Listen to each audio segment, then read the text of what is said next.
All right, so let's get into today's lesson, what we're looking at. And before we do that, let's just go back and we'll look at what we did last lesson, okay? So we just started 7A. We're looking at modeling relationships between two data sets, where before we're talking about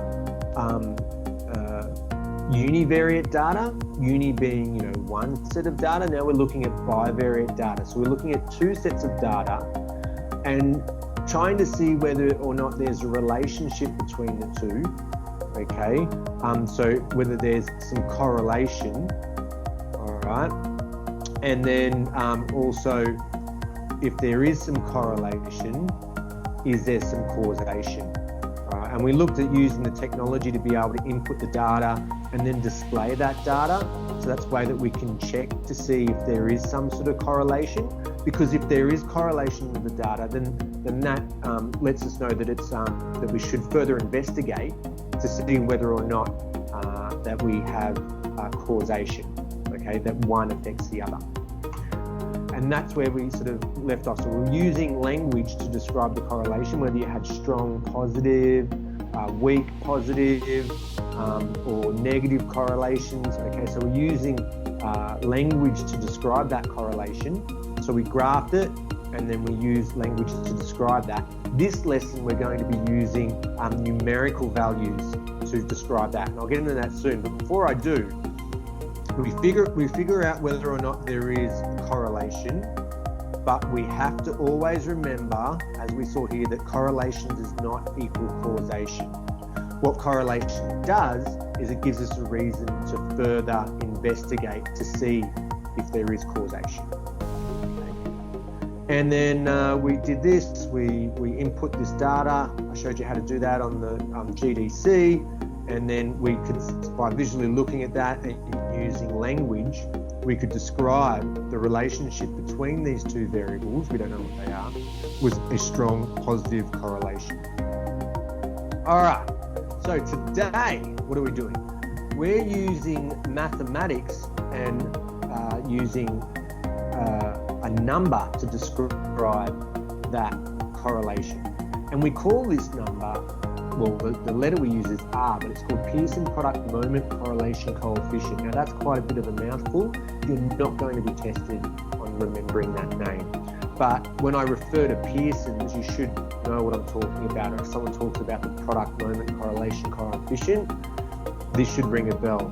And the letter that we're looking for is R. So what the Product Moment Correlation Coefficient, or Pearson's, does for us is it gives us a numerical value. And that numerical value relates to a correlation, okay? And the number is going to be between -1 and +1, okay? -1 here represents a perfect negative or a very strong negative correlation. Okay, so from 0.8 to 1 is a strong negative correlation, where 0.8 to 1, sorry, negative 0.8 to -1, where 0.8 to 1 is a positive strong correlation.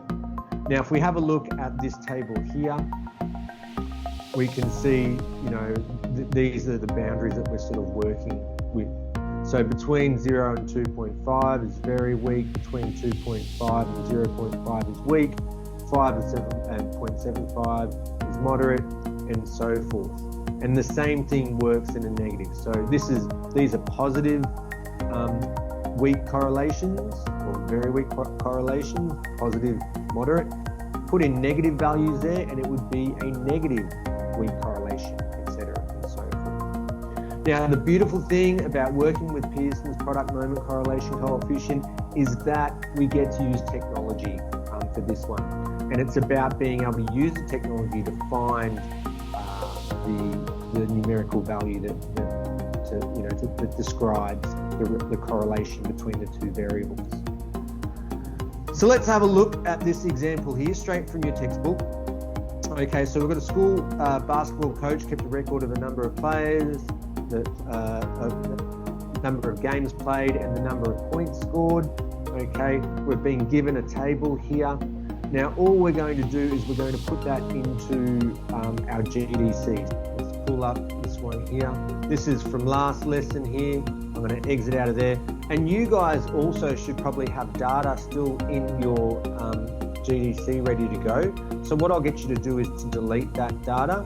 So you just go to the top of the row. There's actually a quicker way to delete everything, but it's pretty quick just doing it this way, just hitting the delete button. Okay. You can actually go across here and you can delete there if you want as well, or you can delete all, you can delete everything. All right. Okay, so once everything's deleted,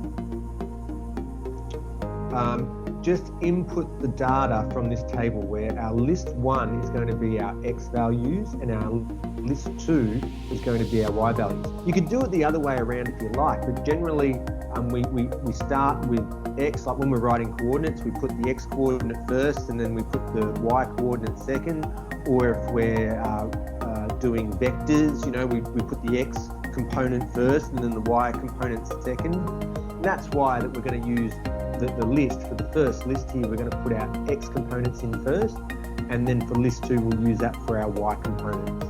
Right? But you could still do it the other way if you wanted to. I just don't, you know, it's best to stick with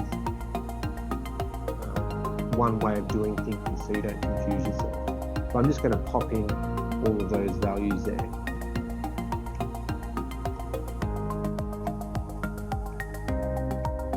So there's 6 values in each of the columns, all right, and then put in your Y and make sure that they correspond with the X value. So looking here, I can see 3 is meant to be 9, 4 is meant to be 10, and these are points scored in a game. Okay, so number of games played and points scored. 20.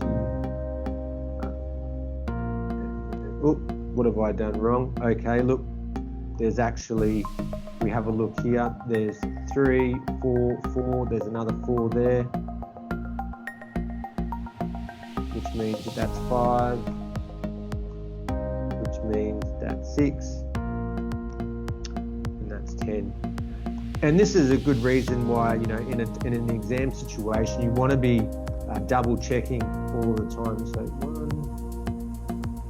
2, 3, yeah. So there should be 1, 2, 3, 4, 5, 6. Yeah, there's 7 bits of data there. So I've got my 10 and my 20 and then 16. So yeah, you want to make sure that you're always double checking that you're inputting the data correctly, especially when you're using a lot of numbers like this, because it's very easy to make a mistake, which could result in getting an incorrect answer.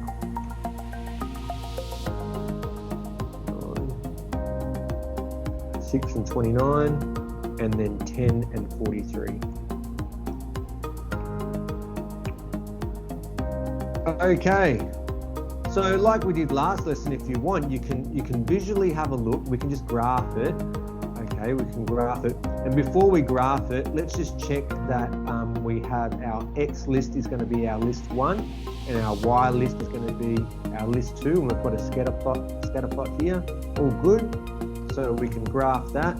That's what it looks like there. Now, from yesterday's lesson, you should have a good idea already of what kind of correlation that we have here.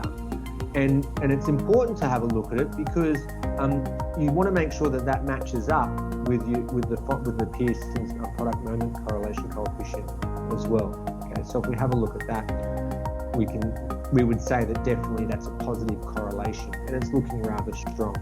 So let's go to calculate. So let's calculate, and we're doing 2 variable there. All right, and if we have a look down this list here, you'll notice there's no R. Okay, so even though we're calculating here, there's no R.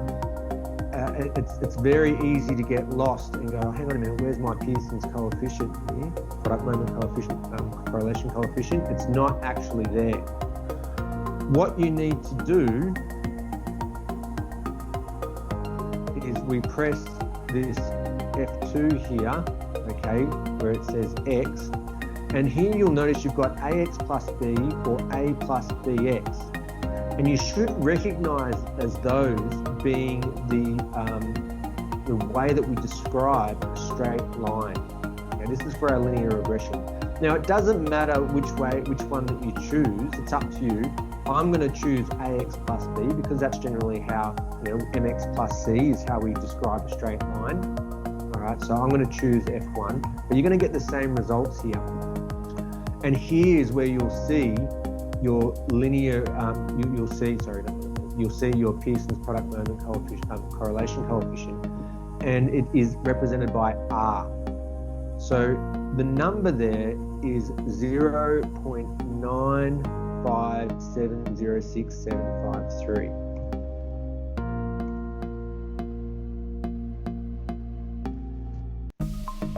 Send that to the clipboard. All right, so how did I do that again? Let's go back and just see again. So I put in my details. All right, I've graphed it just to have a look to make sure, okay, it looks like a pretty strong positive correlation there. Let's calculate that. When we calculate it, instead of pressing the two variable, we're going to press the X here. All right, and this is actually what we call linear regression.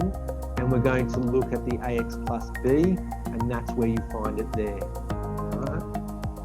So the result that we get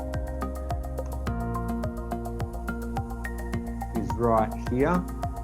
And our Pearson's product moment correlation coefficient, let me highlight that.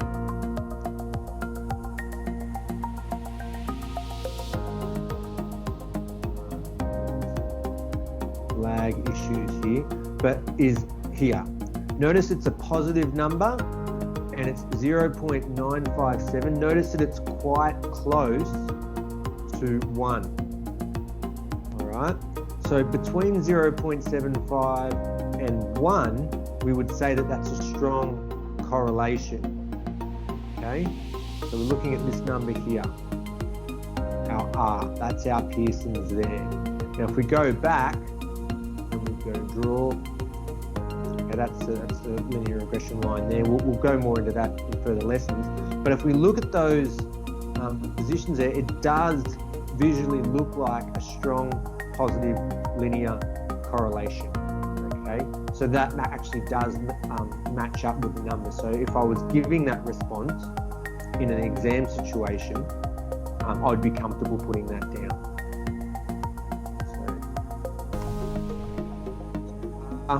Is equal to 0.957. Remember, always three significant figures.